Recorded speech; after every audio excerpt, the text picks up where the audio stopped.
Howdy guys and gals, I'm Kyle Broderick. Welcome to the Social Regressive.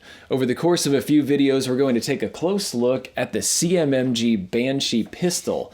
This is not a rifle, not an SBR. You don't have to fill out special paperwork for this.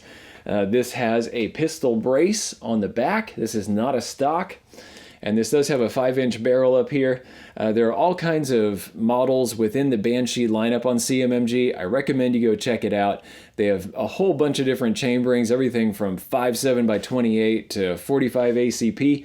This one is 9mm, and this is what they call their level 300. This is their kind of top tier. So it has all kinds of extra parts on it. It has ambidextrous controls. It has a really nice charging latch, 2-stage trigger. And then back here on the back, this is the RipBrace, and that's the focus of today's video. The RipBrace is totally unique on the market, and it's a really cool little thing. I think this is going to be a whole lot of fun to shoot in our challenges. And those challenges are going to include some kind of multi-target shooting scenarios where we're going to try out iron sights, and red dot up here is the Bushnell TRS-25, Ultradyne sights on here. And yeah, we're just going to have a whole lot of fun. So make sure you subscribe, hit the notification bell, and watch for some of these upcoming videos. All right, so let's get down and take a close look at the brace back here. CMMG has released a Rip stock and a Rip brace. Both of them are designed to be extremely lightweight and to do a pretty neat little trick right here. This is called the Rip brace because of this. All I have to do is just pull. I don't have to press any buttons or do anything like that. And this will extend back to the full position that I need. And then to collapse it, all you have to do is just press the button like you normally would on an M4 stock or whatever, and then it will collapse. And if you also want to deploy it a little bit more quietly or hit one of these other kind of intermediary spots, you can press the button right here. Let's take a close look at the parts and features on the RipBrace. As you can see, this is very compact. They actually come in two different sizes, both the RipBrace and the Rip stock. This is the micro/CQB version. If you want that extra inch of length of pull, take a look at the standard version. And one of the really cool things about both the CQB and the standard is that you actually do get the buffer tube, you get the buffer, and you get the spring. It's all one complete package, and it's all going to work together really well. This has a heavier, shorter buffer in here because you are dealing with that shorter tube, and it's also going to be very different from the SB Tactical, and we're going to take a look at that here in a second. Overall, this is very lightweight. It's all very lightweight polymer. It's comfy right across the top. This has a nice smooth comb all the way across the top, fits the cheek very well. And since it is mostly polymer with just a few small metal parts running through here and then some rubber at the back, this weighs quite a bit less than the outgoing Gearheadworks Tailhook 2, or Mod 2, that they used to have on the Banshee. This is just very lightweight overall. And we're going to take a look at that tail hook to kind of make some other comparisons as well. Now for some of the RipBrace's party tricks. You saw when I pulled the stock that it extended itself without having to press any buttons. And that is because the holes that they have drilled right here at the bottom of the buffer tube are actually angled. They're not completely straight. Let me get a little bit more light in here so you can see better. Those are actually cut at an angle, so the little detent that lives back in here that's spring-loaded, much like how you can close a door without having to turn the doorknob, it'll just kind of bounce over those until you get back to your furthest back position. Of course, since they are angled that way, much like a door, you can't kind of slam it forward the other way. This is going to handle your recoil just fine, and nothing is going to move. If you want to collapse it, press the button, and there you go. And now here's the other real party trick. You see that little hole right there? That is drilled and tapped, and you can put this little screw in there to set your individual point of length of pull. So if you want to be able to instantly get to the exact right length of pull for you, all you have to do is set this little screw in there, and then the stock will not pass that point. So especially if you have the standard, which is going to be a little bit longer, if you want to be able to hit that exact point when you very quickly deploy this weapon, just pull it back and it's going to hit that spot.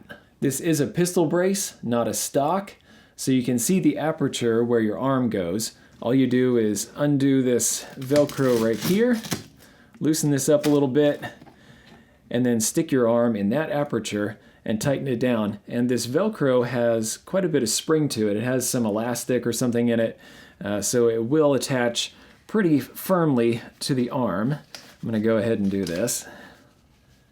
And there it is in position. This feels quite tight. The gun is not going to move around much under recoil.